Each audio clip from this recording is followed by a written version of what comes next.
Center for the Study of World Religions, Harvard Divinity School. We're bringing together three distinguished scholars who will examine the intersections of psychedelics and aesthetics. Our first speaker will be Mayanthi Fernando, who is a professor of anthropology at UC Santa Cruz and will be presenting a paper entitled Mushrooms, Mysticism, and the Fantasy of a Disembodiment, followed by Joshua Falcon, professor of anthropology at Purchase College, presenting Beauty and Immanence in Magic Mushroom Trip Reports. And finally, Ibrahim Al-Marashi, history professor at California State University of San Marcos, presenting the aesthetics of psychedelic Orientalism. This panel presents novel anthropological and historical research examining perspectives on immanence, beauty, and material culture within the context of psychedelic experiences. After the presentations, we'll have some time for Q&A with all the panelists, and without further ado, I will now cue up Mayanthi Fernando's presentation, which has been pre-recorded. She will join us afterwards for the Q&A. Thank you.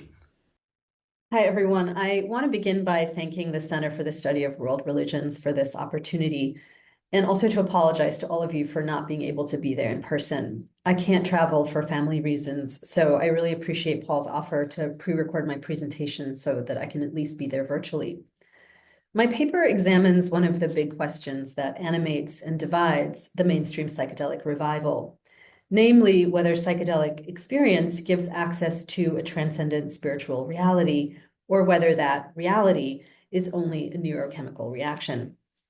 I call this the is it spiritual or is it chemical question. What interests me is how both sides of the divide, both team spiritual and team chemical, if you will, are united in the belief that the question can be answered through research on the brain. In other words, that consciousness or mind resides in the brain. Most scientific research on psychedelics, which tends to be neuroscientific research, takes for granted that a psychedelic's mechanism of action is in the brain. Now, this is striking because for many indigenous communities that use psychoactive plants for divination, communion, curative medicine, and so on, the body is a lively and important site and agent of engagement.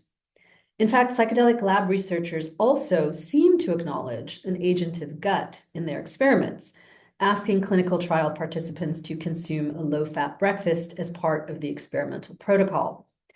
Researchers would likely say that such dietary restrictions are necessary to control for consistency.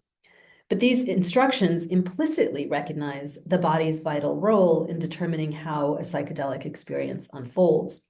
And they echo the vernacular practice of casual psychonauts who know that what you've eaten and how long ago plays a major role in how your psychedelic journey is going to unfold. Nonetheless, the body remains largely untheorized in scientific research on psychedelics in favor of explicit theorization about the mind-brain.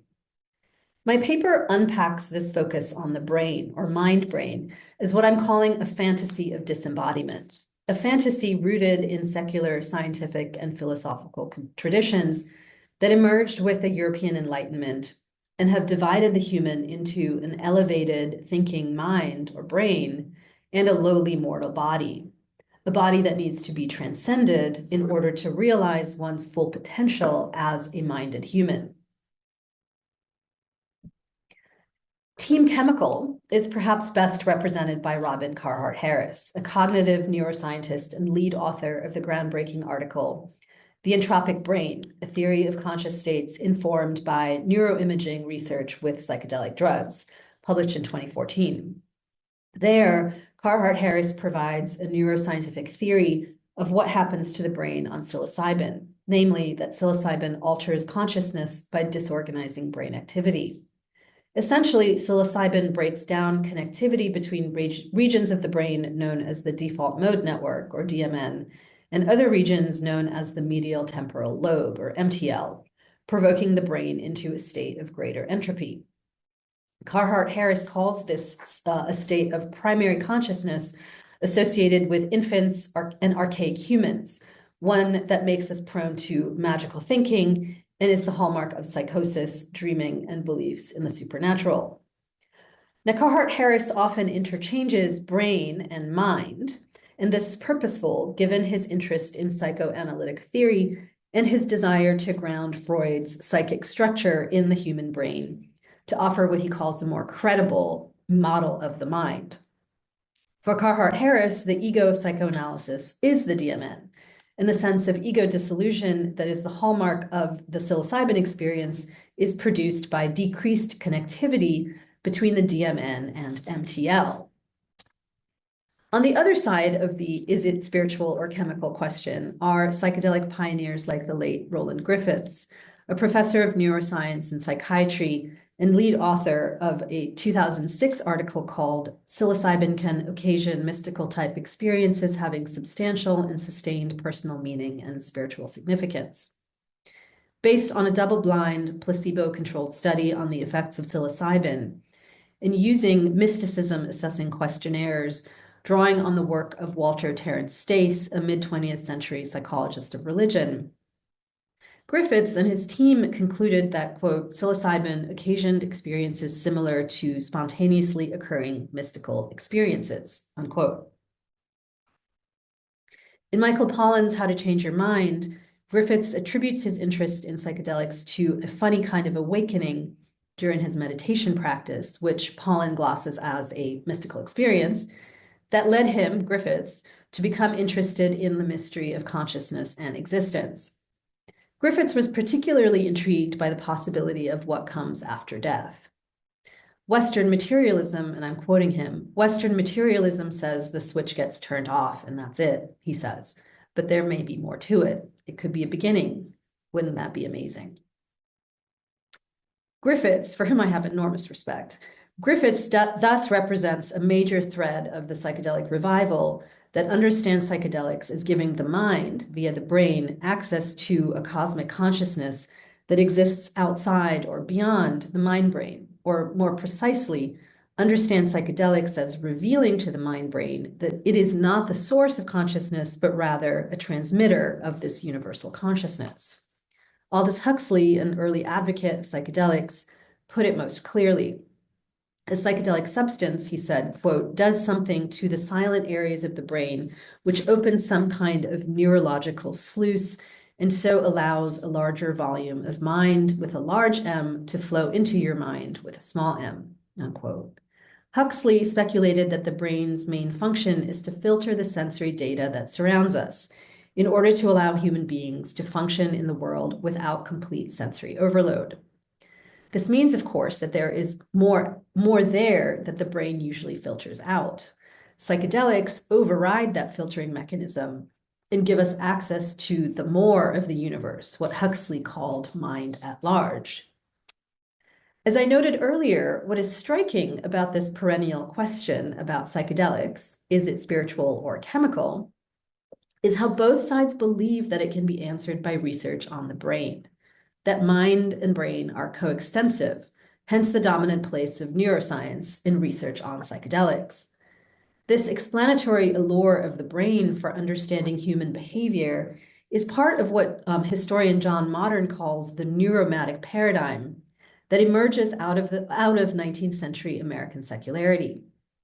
That question, is it spiritual or chemical, also replays an older tension between a rationalist and a materialist metaphysics that was central to secularity's rise in Enlightenment Europe.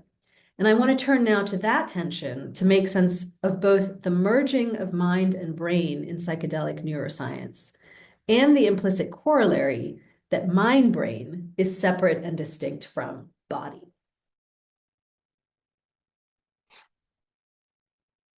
Medical anthropologist Abu Farman writes that rationalism and materialism were both ways of making sense of the loss of the Christian notion of the soul as the basis for personhood. Rationalist philosophy introduced a cluster of related concepts like self, person, personality, consciousness, and indeed mind, separating personhood from its physical container. Materialist science committed itself to a determination of personhood based on physical laws rather than transcendent, idealist, or non-material ones, and materialized the space left by the elimination of the soul in the brain. Farman's point is that these are two entangled metaphysics that have had to jostle for position as well as common ground within Euro-American secularity. His account helps us to locate the contemporary is it spiritual or chemical debate of psychedelic science in a longer Christian qua secular genealogy, and also to understand how the mind-brain, complicated as the relationship designated by that hyphen may be, right, mind-brain, how the mind-brain has come to define consciousness and has done so at the expense of the body and the senses. After all, and rather curiously, the brain, although it is matter, is somehow more than matter, unlike the body, which is mere matter. Feminist historian Silvia Federici roots this distinction between a higher order mind brain and lower order body in the 16th and 17th century development in European philosophy and political theory of a hierarchy between reason and passion, mind and body, with the body now seen as the site of excess, of an animality and instinct that could only corrupt the reasoning mind. In this new dispensation, it was only by transcending the body that the human will could be free. Women, slaves, and peasants occupied the lower realm of the body and had no political rights. Propertied white men, on the other hand, occupying the higher realm of the mind, did. As Federici points out, Descartes' famous declaration that I think, therefore I am, was accompanied by another, less well-known one. I am not this body, as Descartes insisted in his Meditations. This new philosophical dispensation was also entwined in Christian theological debates about the body and its relationship to the divine.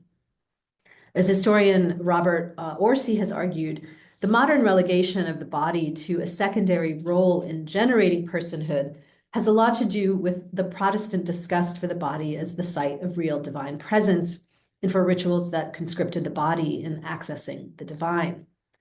These longer histories of the body and Christianity secularity, of the secular as a fantasy of disembodiment, helps to explain not just the explanatory allure of the brain in psychedelic neuroscience, but also the notion that the brain is somehow not the body, is material, but also more than matter. This notion thereby configures sensual bodies as secondary, even epiphenomenal, to the seat of consciousness located in and as brains.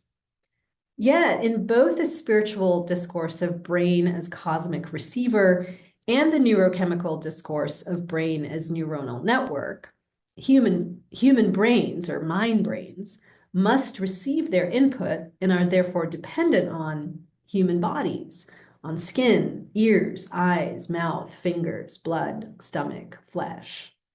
As feminist philosopher Elizabeth Wilson writes, the constitutive paradox here is evident, and I'm quoting her. The autonomy of cognition is compromised by an irreducible and perpetual debt to the body. This is why I refer to the fantasy of disembodiment, fantasy being a wish that is impossible to fulfill. That fantasy of disembodiment, I want to argue, underlies the notion of mysticism at work in mainstream psychedelic science. I therefore want to turn to Walter Terence Stace, on whom both Carhart Harris and Griffiths draw for their theories of religion and mysticism. Stace authored more than a dozen books, the most influential of which, especially for the neuroscience of psychedelics, is Mysticism and Philosophy, published in 1960. There, Stace attempted a unified theory of mysticism that sought to identify, and I quote, the universal common characteristics of mysticism in all cultures, ages, religions, and civilizations of the world, unquote. Stace's book has been criticized by scholars of religion for its lack of methodological and scholarly rigor. I, however, am not interested in the objective value of Stace's work, but rather in why Stace's notion of mysticism has been so influential in psychedelic science. And I suspect it has something to do with his understanding of mystical experience as a standalone phenomenon of the mind, abstracted from its sensory and embodied conditions of possibility. Stace differentiates higher order introvertive mystical experience, what he calls the genuine mystical state, from lower order extrovertive mystical experiences, the essential difference between them being, and I'm quoting him, that the extrovertive experience looks outward through the senses, while the introvertive looks inward into the mind by deliberately shutting off the senses. Here then, Stace distinguishes between the senses, the eyes, the ears, and other sense organs that engage the external world, and the mind. To access ultimate unity or some kind of cosmic consciousness, the self must disembody itself entirely and go inward into the mind. Interestingly, Stace takes up the claim that mescaline and LSD can induce mystical experiences. And I quote, "Those who have achieved mystical states as a result of long and arduous spiritual exercises are inclined to deny that a drug can induce a genuine mystical experience," he writes. But our principle says that if the phenomenological descriptions of the two experiences are indistinguishable, then it cannot be denied that if one is a genuine mystical experience, the other is also. In other words, the kind of meticulous bodily discipline common to mystics across multiple traditions is, for Stace, epiphenomenal. Indeed, a mystical experience is separate from its conditions of possibility. For instance, specific forms of bodily discipline from a preceding or subsequent telos, say divine union, and from any subsequent effects, like living a more ethical life. Now, as Stace himself admits, this is not a definition of mysticism recognized by those who've achieved mystical union through spiritual exercise and bodily discipline. In fact, many traditions, contra Stace, understand the body as a necessary means for accessing the divine. I therefore read Stace and the psychedelic neuroscientists who draw on him as telling us something not about some general category called mysticism, but rather about a secular fantasy of disembodiment. And that fantasy is linked, I want to argue, to a disavowal of the vulnerability and fragility, the finitude of being human that our bodies do not allow us to forget. This fantasy of disembodiment courses very clearly through Brian Murarescu's recent The Immortality Key, which has become popular in psychedelic circles. Murarescu, an amateur historian and archaeologist, traces the birth of Christianity to a psychedelic sacrament used in Dionysian rituals by secret networks of Hellenic Greeks to achieve union with their gods. I don't have the space here to go into depth about the book, but two elements are striking in Murarescu's story. The first is his framing of psychedelics as a chemical shortcut to enlightenment, signaling his desire for mystical union without the work on the self that characterizes many mystical traditions. Murarescu repeats Team Spiritual's proposition that we are essentially wired for mystical experience, which he takes to mean that, quote, any curious soul can be instantly converted into a religious savant by taking psychedelics. The second striking element in Murarescu's book is his interest in immortality. One of Murarescu's key claims is that the Greeks used psychedelics in their rituals to enter the underworld and commune with the immortals, whether gods, goddesses, or ancestors, and that these were ways of, quote, becoming immortals themselves, unquote. But he never quite explains how communing with immortal gods entailed becoming immortal oneself. One could argue that Greek rituals simply provided access to a beyond in which gods remained gods and humans remained less than gods. I read that lacuna not as a whole in Murarescu's story, but as a sign of a desire for immortality that drives the story. There's a telling moment in the book when Murarescu cites a homily that Pope Francis gave in 2015, in which the Pope identifies as the objective of Jesus's Eucharistic ceremony, quote, that we might become one with him. Here is Murarescu's interpretation of Francis's line, quote, eating the God to become the God, drinking the God to become the God, unquote. Notice that Francis's become with God has turned into become God. Mystical union has turned into equivalence. Through psychedelics, Murarescu tells us humans have the potential to become gods. And the key to becoming a god hinges on overcoming one's mortality, essentially transcending the biological limitations of the body. Now, as with Stace, I'm not interested in the veracity of Mirror Rescue's claims, but rather in the desires that animate them. And while Mirror Rescue is a popular writer and not a scientist, and his claims are sometimes outlandish, I think he is representative of an affect, a feeling that is quite present in the mainstream psychedelic revival, what I have been calling the fantasy of disembodiment. That fantasy exists on a continuum. At one end, we find sober neuroscientists like Carhart Harris and Griffiths, for whom the mind-brain is the seat of consciousness and the body an afterthought, the locus of background metabolic reactions, hence largely untheorized in exploring a psychedelic's mechanism of action. At the other end, we find movements like cryonics, which seeks to decouple brain from body and leave the latter behind, or transhumanism, which associates the body with sickness, debility, and death, and fantasizes a future when bodiless brains will merge with artificial intelligence, and the resulting person as neural network will potentially live on forever. Again, I recognize that psychedelic neuroscientists are quite different from transhumanists and cryonicists, but I think that difference is one of degree, not of kind. Indeed, thinking about the fantasy of disembodiment as a continuum explains Silicon Valley's fascination with both psychedelics and cryonics. The through line across this continuum is, of course, the idea that consciousness resides in the mind-brain and that the body is, at best, a material container for that mind-brain, at worst, a drag on its infinite and possibly immortal potential.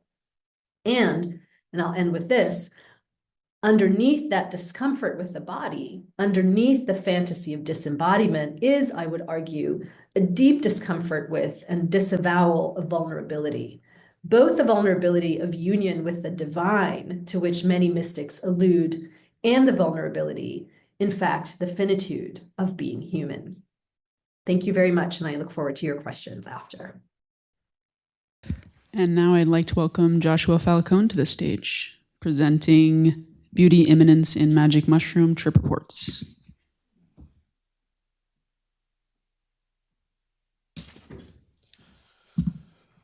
So good afternoon, everyone. Thank you so much for being here, and thank you to the organizers. I'm going to jump right into it because I have a lot to say. And so since the ingression of psychedelic drugs into the cultures of the global north, the subject of aesthetics has been discussed by several influential thinkers.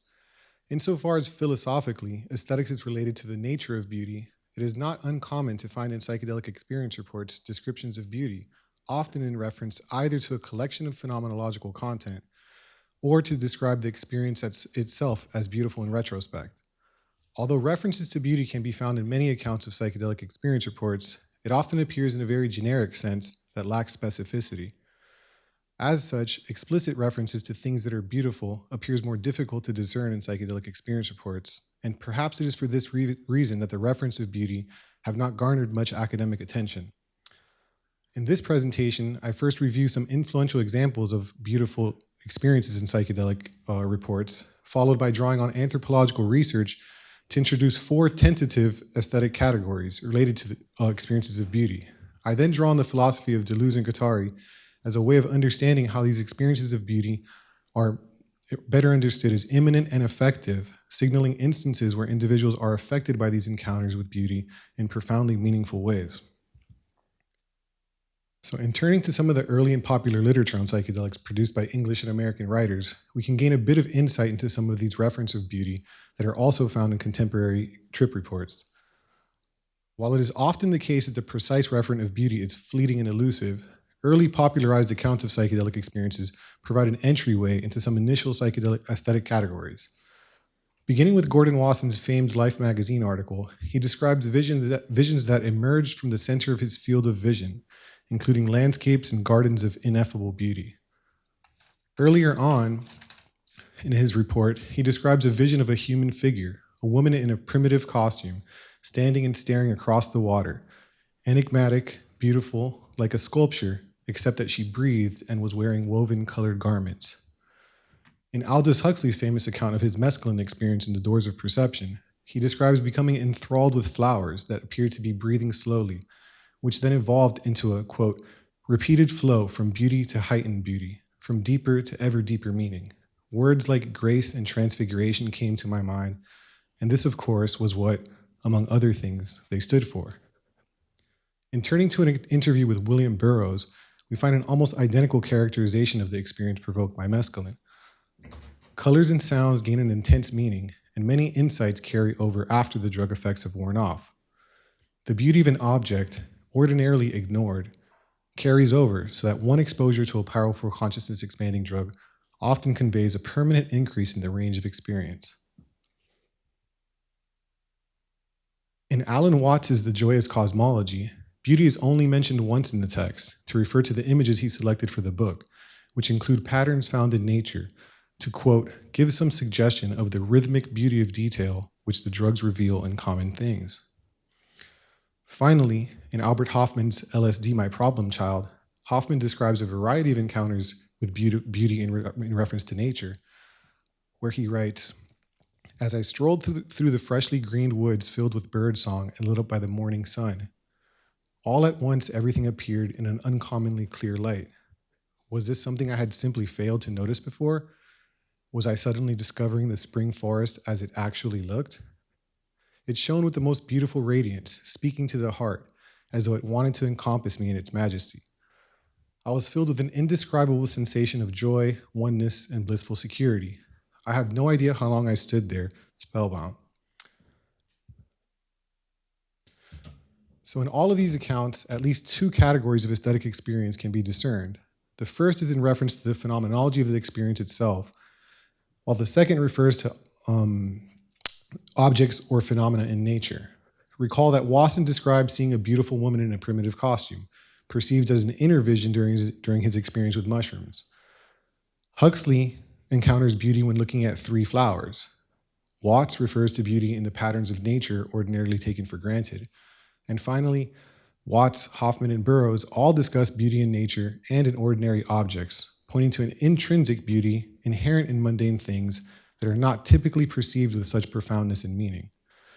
These two categories, namely of beauty in the experience itself and beauty in nature, provide a starting point which I expand on by incorporating anthropological research on psychedelic experiences with magic mushrooms.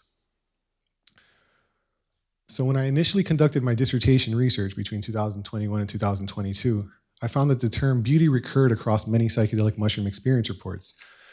However, again, it was often in a very generalized sense about the experience as a whole. In looking back at the experience reports I gathered, 100 of which were drawn from the community forum shroomery.org, while another 30 were conducted with individuals from South Florida, I've been able to elucidate on these accounts of experiencing beauty. This analysis revealed at least 4 aesthetic categories that I illustrate in the following sections. 1 is beauty in the experience, 2 is beauty in the natural world, which we already saw, and then 3 is beauty in another person, and 4 is beauty in the self. While these categories are broad, and each of them is contestable to a degree, such as what constitutes the natural world, they offer a helpful way of categorizing the reference of beauty in psychedelic experience reports. So the first category of beauty, which also surfaced in the aforementioned literature, refers to instances where individuals describe psychedelic experiences themselves as beautiful. Accounts of this kind are common in the reports I analyzed, with people making statements such as, it was beautiful, it was revealing, it was worthy of no words, and the more I think about what I was shown and what I felt, the more I understood how beautiful and powerful the experience was. I also discovered reports where people described an encounter within the experience itself as beautiful. In one rich and detailed account, where a female consumed 2 grams of mushroom-infused tea at her home, she described a moment where she encountered a, quote, interdimensional being with black skin that shimmered like glitter. She wrote that the entity told me to calm down, and I found myself talking back to the being. Had a moment of eternity and pretty much melted into the bathroom floor for the 10th time that night. The being was very calming and very beautiful and picked me up under my armpits and took me flying through the universe. In another report that provides a little bit more detail, beauty in the experience is described as follows. When I randomly laid my head back to listen to my music and I closed my eyes, I immediately launched into the most wonderful experience of my life. I have the hardest time trying to describe it, but I know for a fact I was seeing sounds. The music made this shimmering fractal, color-changing procession of shapes inside my head. I swear I could see it through my eyelids as if my eyes were still open. I have never ever seen something so beautiful. So the category of beauty in relation to the experience itself, again, tends to be used in a very generalized sense. Although this may signal an adjectival use of beauty rather than statement on the nature of beauty itself, beauty is nevertheless mobilized by individuals as a way of attempting to capture something profoundly meaningful. Beauty is a way of approximating something that is ultimately ineffable.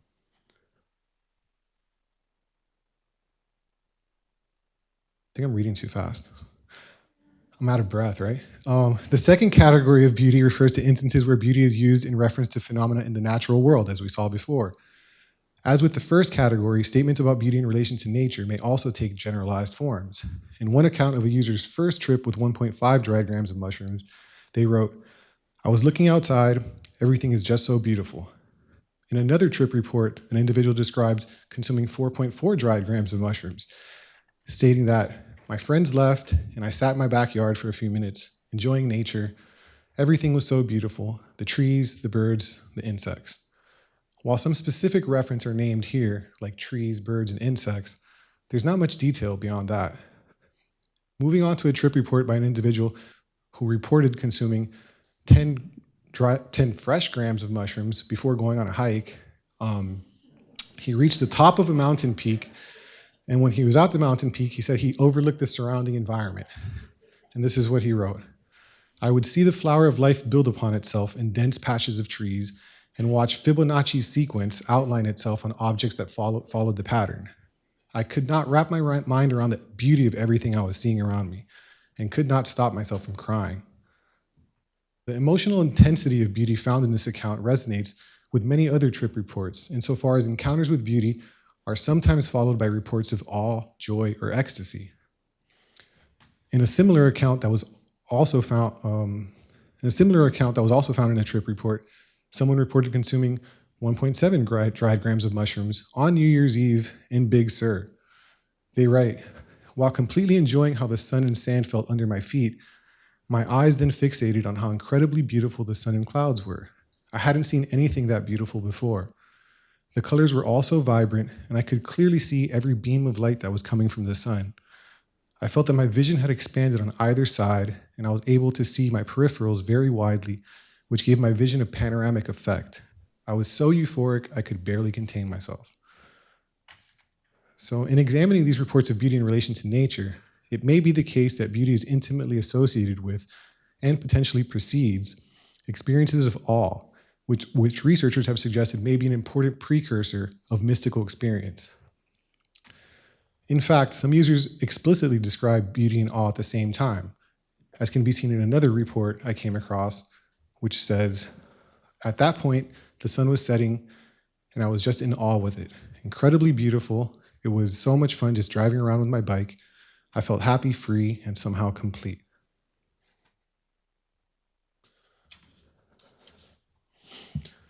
A third aesthetic category that I discovered was that people sometimes reported perceiving beauty in another person, particularly in their partners. The first example is based on a report written by someone that consumed 3.6 dried grams of mushrooms while at home one evening. He wrote, "I looked at my wife in the bed next to me, and I saw her hair look like a wave of ocean flowing off her head out into space. Now, I believe my wife is the most beautiful and special creature in the entire universe, even sober, but the love and appreciation I felt for her in that moment was indescribable. Her body, she was wearing a blue-green shirt, transformed into a butterfly caterpillar, and her face was there, with hair flowing like waves of ocean. It was truly magnificent." In a second example, which again features a couple that consumed approximately 3 grams of mushrooms each, this individual describes perceiving beauty in their partner in the following way. Let me take a breath. "She had come into herself. She was resonating. She looked more beautiful to me than ever before. And though the absurd vividness has receded some, she still looks measurably enhanced from the experience." In another report, the user titled "Breakthrough Experience," based on their trip with 5 dried grams of mushrooms while at home with their partner, where am I? They wrote, "Then I looked at her personally. She looked beautiful, elven-like. Her white hair strands were exaggeratingly glowing bright silver. She had beautiful, shiny mandalas and fractals around her whole face, shining silver, blue, purple, and pink. And then I saw the inside of her pure, bright light that is of purest goodness. It was an extreme emotional moment, both of us crying out of sheer happiness and awe. So although the examples of beauty in another person included here are based on one individual describing a newfound beauty in their partner, additional reports may possibly expand this category to people even beyond a person's significant other, perhaps even to animals in the non-human world.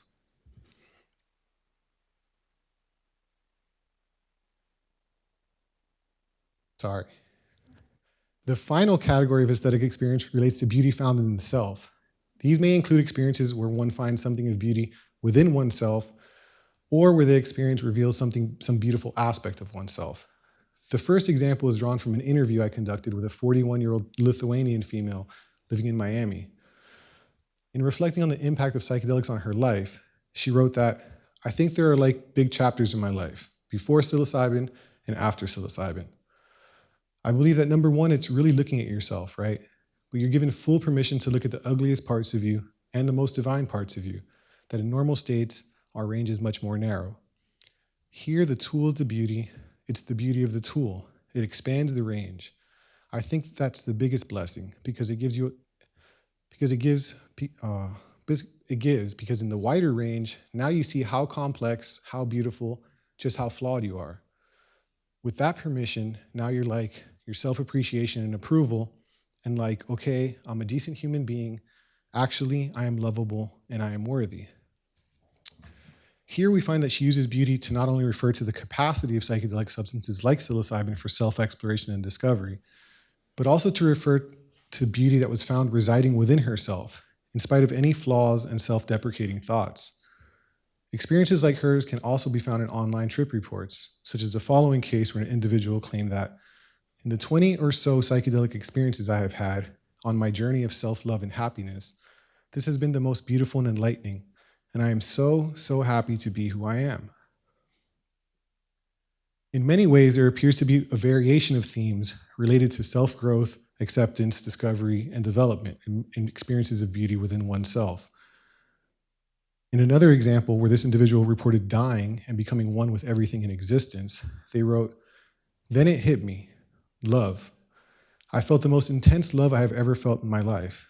Words cannot, will not describe. The closest thing I can say is that I became the emotion of love, the entire love of the universe, and it was so beautiful that tears were like rivers coming down my face, and each drop was filled with love. It felt so good that I thanked the universe."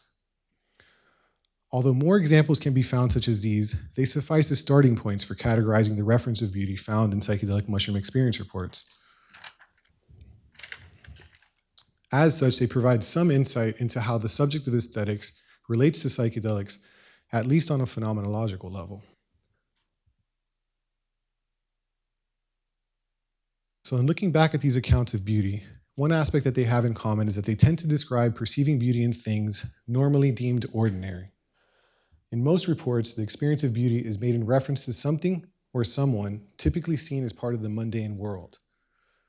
These are experiences wherein the ordinary becomes extraordinary and takes on a newfound profundity theretofore never encountered or perceived. In attempting to make sense of what is taking place in these encounters with beauty, one approach may be to suggest that there are changes in beliefs occurring through these experiences.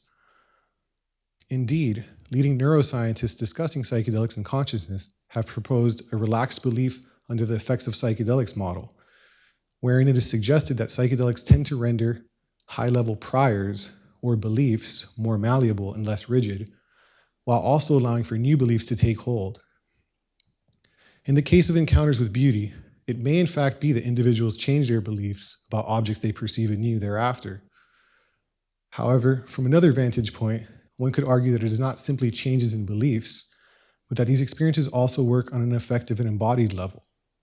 In a sense, it's not just about what a person thinks, but what they feel, which they later attempt to capture in words.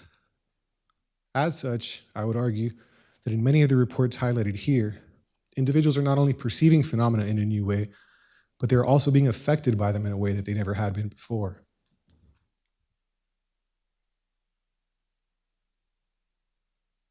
The philosophy of Deleuze and Guattari may lend some insight here, insofar as the concepts of immanence and affect have remained consistent across their works, despite their evolving nature. In developing a neo-Spinozist metaphysical system that opposes classical transcendent models of being, Deleuze and Guattari posit a horizontal plane of immanence as the ground of being, thereby rejecting hierarchical structures and embracing relational and dynamic processes that emerge from immanence itself. On this account, affects are understood as intensities or pre-individual forces that operate on the plane of immanence, producing incorporeal transformations or changes as they flow through bodies. Insofar as affects affect a body's capacity to affect and be affected by other bodies, they continually redefine relationships and processes in a continual state of becoming. If encounters with beautiful phenomena during psychedelic experiences are seen through the lens of immanence, it lends credence to the notion that the intensity and feeling and meaning that tends to accompany these experiences of beauty is the result of changes in affects rather than beliefs. It is because the experience itself is primarily an experience of being affected by something that one is not typically affected by: the rays of sunlight, the depths found within oneself, the multidimensionality of a partner. Although new beliefs may certainly materialize from these experiences,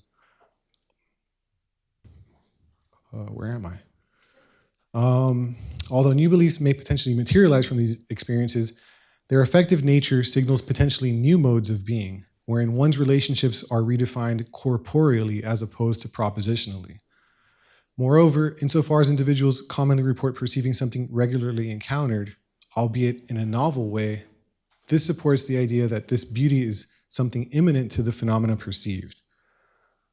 So in conclusion, experiences of beauty in psychedelic experience reports appear to be made in relation to the experience, nature, another person, or the self in many instances, and it is encountered as an immanent to something known rather than something transcendental. In viewing these experiences of beauty through the lens of affect and immanence, we may gain greater insight into how these experiences affect perception and relationality in ways that go beyond belief and representation. Thank you.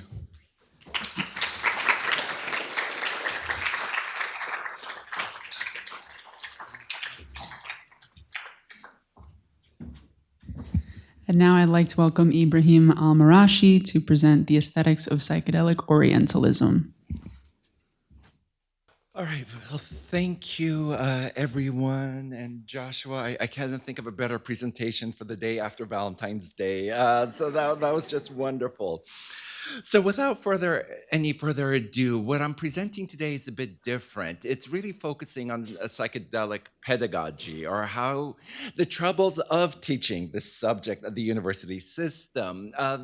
Psychedelic Orientalism is ideally a class I could teach, I'm trying to teach, and I'm going to tell you how I got the inspiration for this class, and then show you some of the contours, my syllabus, if you will, except it's not the first day of class where I let you out early.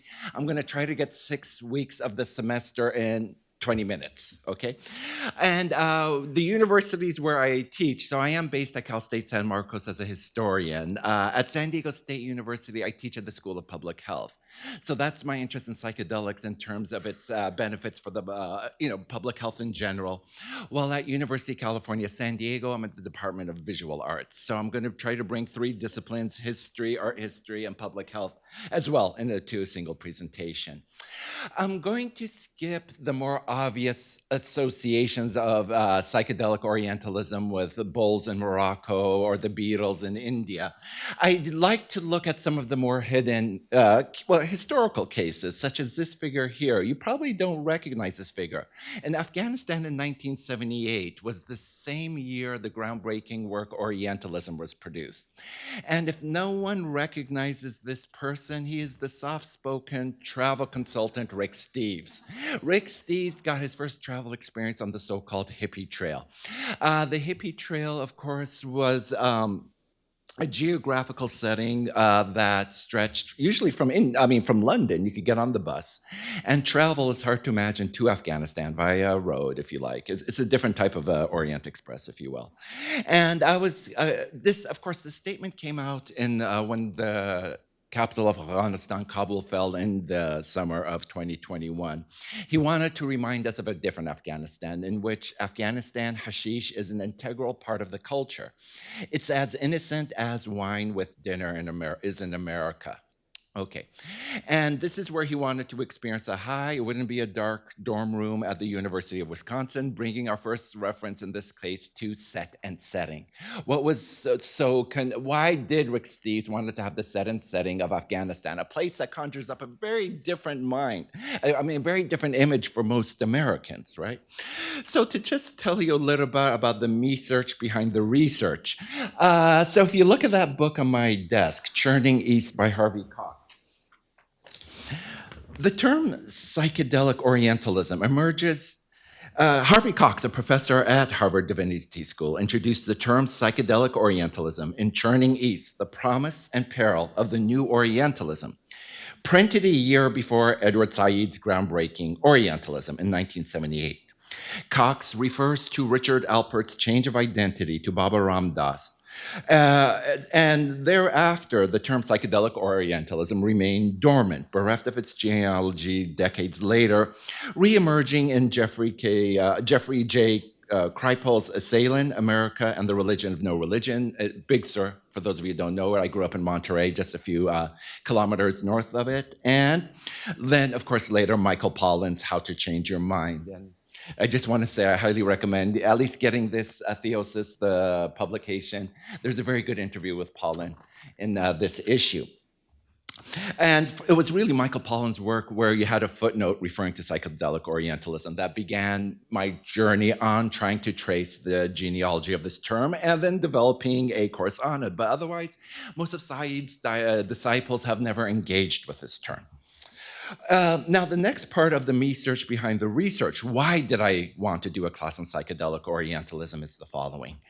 It was the eerie phenomena of finishing a book on Middle East history on the morning of October 7th, 2023. Finishing a book and then churning on the news. The research behind the research for Edward Said is the following.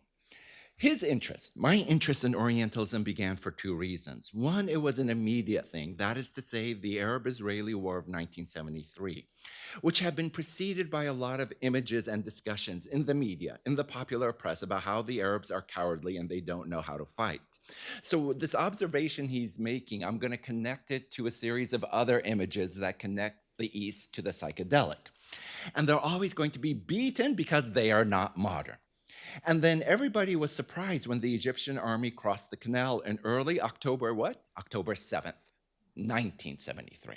So exactly 50 years to the day that inspired his writing of Orientalism, we have the surprise that was caused by the Hamas attack when they crossed the barriers of Gaza and conducted their attacks. That demonstrated, like anybody else, they could fight.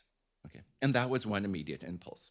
So having said that, this is a syllabus. Now, when I teach Orientalism as a historian in Rome, Italy, I teach a class there called Italy and the Middle East, another one in Madrid called Spain and the Middle East. Okay. And both of these classes, I say, I'm not going to give you any exams. This is the way I more or less train them. My pedagogic heuristic is this. I'm not going to give you exams, but experience the subject. Now, of course, I don't want them to go through, Rome and Spain with a notebook. So basically, I say, try to use these E's as you go through the city. And so more or less, I argue, how do you remember this as you walk through the streets of Rome? Well, Orientalism is Edward Said's critique of how Europe essentializes the East according to the lines of the aesthetic, acoustic, and semiotic of the exotic, think camels, and camels are going to come back a bit later, erotic, harems and belly dancers, the enigmatic and esoteric, think of the genie, which I call as a pre-modern ChatGPT, a genie PT, if you will. And then this is for this particular lecture, the ecstatic, the euphoric, the entheogenic. And this is now referring to hashish, opium, and coffee and the way they're imagined with their Eastern origins. Then the economic / energy, the way we imagine oil. But economic could also be the commodifications where the East is used to sell a particular product. Now take the camel, combine it with tobacco, and you have to remember Oriental motifs were commonly used to sell cigarettes associated with Turkish tobacco when in fact they were grown in Virginia or North Carolina. Think camels. Okay, and in terms of a commodification, I wore the subject for you. So think of a jacket representing what we call China, produced by an Italian company. The phone, produced by a German company that I'm using to keep time of. Don't worry, I've lost a lot already. And of course, the shirt I'm wearing, okay, are all the commodification of the Orient, if you will. And in fact, Dolce & Gabbana has even a Chinese pottery, Dolce & Gabbana, a highlighter, which I highlighted my paper with, just as a way to show you, okay? Epidemiological, think of how the difference if COVID came from Norway instead of China. Think of all the various racist tropes that emerge in terms of referring to it as a yellow menace, so for example. And then of course, Said on 73 is referring to the East as becoming the enemy and the evil. And basically his argument is that this kind of contributes to an erasure. Now, having said that, these tropes, of course, that I all mentioned are not mutually exclusive, but can function on a continuum and collectively contribute to the erasure of the East's diversity and difference. However, the counter-hegemonic element of later psychedelic Orientalism during the counterculture of the 1960s does not conform to this pattern of erasure. Opposed to erasure, psychedelic Orientalism embraces the polychrome opposed to the monochrome, luxurious and indolent versus the Spartan and modern, present moment versus the future, embellishment versus admonishment, swirling curves versus sharp lines, surreal versus the real, the feline feminine over the masculine, vibrancy over banality, the vivid versus the livid. Ironically, the Muslim world intoxicates versus a sober West. It is alchemical, hypnotic, and psychedelic. This is how I define it. A good way to test Orientalism is the following. Think of the first Aladdin film. And of course, this is a reference produced during the first Trump administration during the so-called Muslim travel ban. And again, also just think of the blueness of the Aladdin genie, okay? So, week one, we would look at, there's a variety of frames of Muslims who use psychedelics. I've heard magic Muslims. I prefer Musladelics. I've coined this term. And here I choose this website because it has two parameters of the Musladelic experience. So one stream of my research is called Entheogen and a Theocracy. How does the Islamic Republic of Iran deal with psychedelics? Now, this is a country that's long been the source of opium. The first forms of opium were grown in Iran. But what I found interesting on this website called Reality Sandwich, because there's multiple texts going on here, is the following. It is Wahid Azali, who comes from a Sufi lodge, if the best word for it, the Maryamiyya Sufi order, who is describing a recent fatwa by a grand Ayatollah Rouhani in Iran, where after long consultation and a good number of caveats, alluding to, probably without him realizing it, set and setting that psychedelics are halal, just like you have a halal sandwich, okay? As long as they're done in the proper set and setting. Okay, and the set and setting he's describing is very much like if any of you went to the Pulse conference, the Murescu was referred to in the previous talk, but I found interesting when he was referring to the set and settings, the ceremony, the guided ceremonies of the Lucian mysteries. It seems like in the fatwa of Ayatollah Rouhani, he is also making the same caveat. Okay, for those of you who don't know, Ayatollahs aren't, an analogy has been made if the Pope told everyone to do pot. It's not like that. Shia Islam doesn't have a central hierarchical religious authority. You have multiple religious authorities, think multiple archbishops in contest with each other. But it was groundbreaking. It was groundbreaking, okay. What I found interesting on this website, and this is why I included it in this section, was also the reference to Syrian rue. Sand in Persian, acacia. What we used to burn in my household, and I hated, it was a resin we called harmal, okay? That was referred to, that was consumed in the life of the Prophet Muhammad, okay? And also an inspiration for the flying carpet legends. Okay, so this is what I find fascinating in a single screenshot, what I could show, a group of students. So let's begin. The wine of Islam, qahwa. eventually became rendered to cafe in English. Of course, the word kahwa, the word coffee in Arabic, is the literal word for wine, an intoxicant. And I go to this because when coffee emerged from the port of Makka in Yemen, giving us the term mocha, it has nothing to do with this abomination of putting coffee and chocolate together. Makka was a place in Yemen. And when coffee started to spread throughout the Muslim world, you had attempts, is this forbidden in Islam? Okay, now Makka and like a good number of psychedelics were originally prized by the Sufi Muslims for their long prayers. But there too, there was a debate in Islam before it was finally allowed. Okay, here you have the Orientalist imagery referring to the Sufi orders and cafe. The week 2. Palestinian psychedelic PTSD and peace. This was a stream of research that was done before October 2023. And it's a stream of research I'm interested in, particularly when I say PTSD. I do argue there is a unique form. When I say PTSD, I'm talking about Palestinian trauma, stress, and disorder. In other words, for the Palestinians, is there ever a post for them in terms of their enduring trauma? This is one element I'm looking at. When I say now, what do we mean by psychedelic Iranian architecture when we have references to this? And notice when I say the West is also a culture of admonishment, this Reddit account has been banned. Okay, why is Islamic art and architecture so psychedelic? I want you to look at the domes, okay, and realize Terence McKenna often talked about a metaphysical space during the psychedelic experience of one of kind of traversing a dome. So the theory goes was Islamic architecture inspired by artists and artisans and architects who consume psychedelics. It's an interesting debate, but this is what I want to argue. Why can this mosque be used to communicate psychedelicness at the same time Islam and anarchy? Okay, and then we see this tradition going all the way to here. The castle of Samizzano may be the most psychedelic building in the world. Now you see, this is an Orientalist palace in Tuscany. The vibrant colors, the domes, and I took this just to show you some of the books on the website he has on the side that are in kind of dialogue with this subject.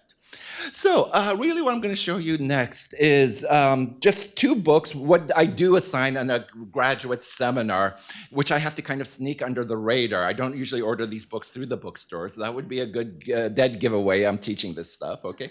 But what would be the primary sources of this subject, okay? I want you to, let's go through quickly a lot of psychedelic art. When I say the ecstatic and the Orient, the imaginary versus the immersive setting.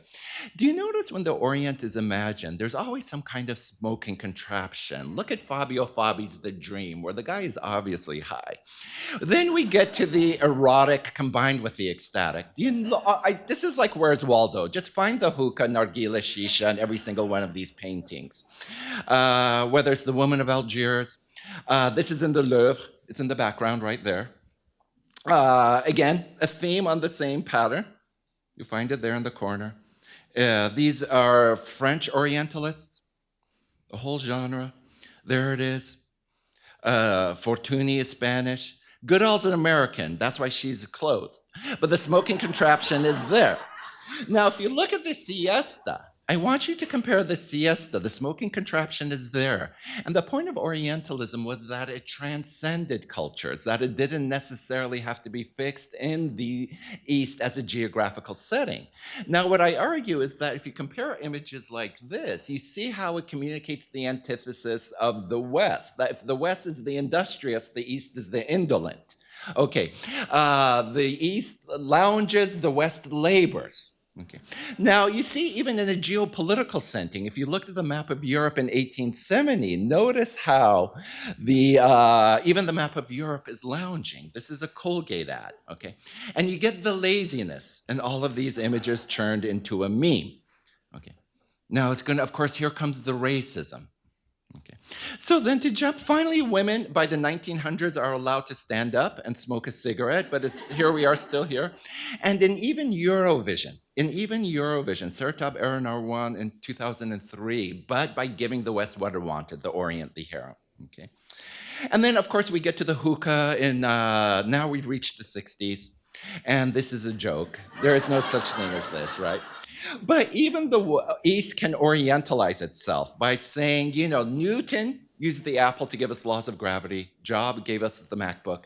But in the Arab world, we take the apple and smoke it. In other words, we are the opposite of this. Now, to jump just a bit forward, like I said, we're already behind in our course.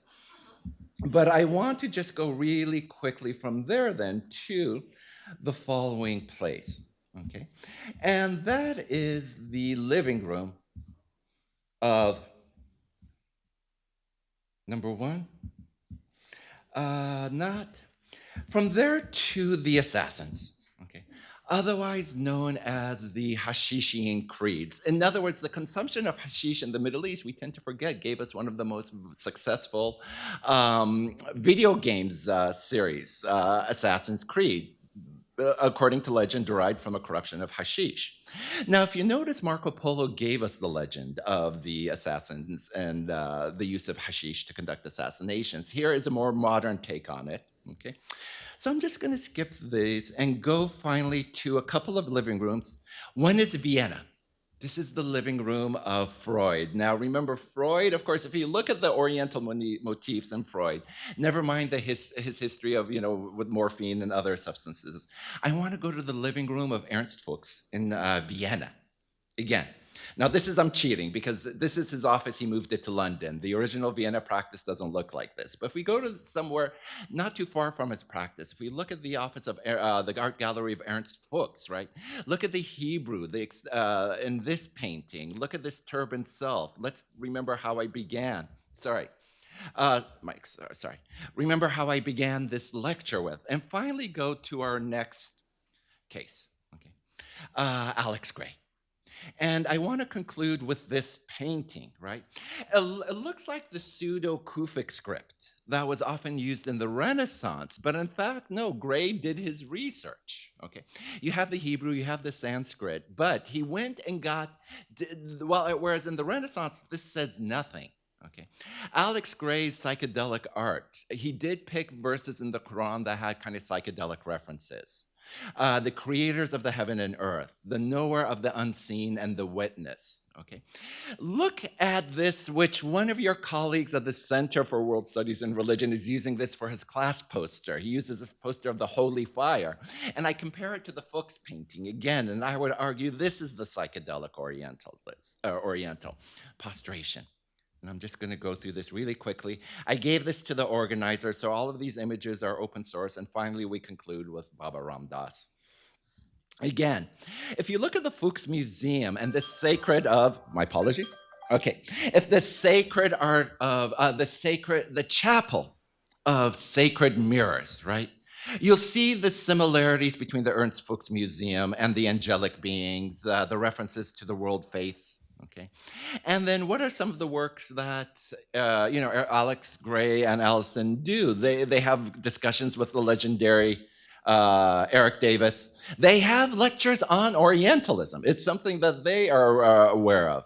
Okay, celebrations of Sufism. Okay. And then finally, the London Canary Wharf is just a fantastic experience. So I close with this because we've all referred to Aldous Huxley, and I'm going to close with a different quote from Aldous Huxley. I want to question, why did the MIT magazine choose the background image here? This is Ebru. It's a Turkish marbled paper art form. And so my argument is there. The graphic designers connotated this art form from Turkey known as Ebru with Aldous Huxley. In this case, what fascinates me was his description of the Garden of Eden, which too has its origins in the Middle East. And then finally, just to conclude, remember Art Nouveau, which influenced the psychedelic posters. Art Nouveau was born out of inspiration of a different form of Orientalism, Japanism, right? The flowing lines of Japanese art influenced Art Nouveau, which influenced, of course, these posters. And it's been a great semester. Please leave me good student evaluations at the end of the semester. There is no final. I hope you can experience this class as I've experienced it and my students. Thank you so much.